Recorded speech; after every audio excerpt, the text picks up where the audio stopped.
እንደዚህ ጉድ ትሰራኛለህ ብዬ አልገመትኩም። ያው በ3 ሰከንድ አባቴ ከላይ ሆኖ ሲያጣድፍ ትንሽ እንኳን ለኛ ስትል አረ ብዙ ሰው ብር አስይዞብኛል ብለ ለኛ ስትል እንኳን አትነሳም ተወደክበት።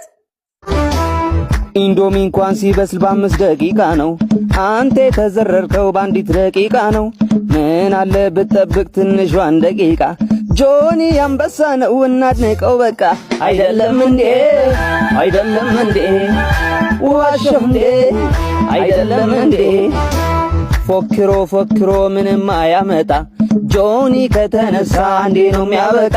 ንቃተ ህሊና ሳይሆን የሚባለው ዝግመተ ህሊና ቢሆን ነው የሚሻለው። አይደለም እንዴ ዋሸሁ እንዴ አይደለም እንዴ። እናልቅስ አንዳንዴ አልቅሳተ አልቅስ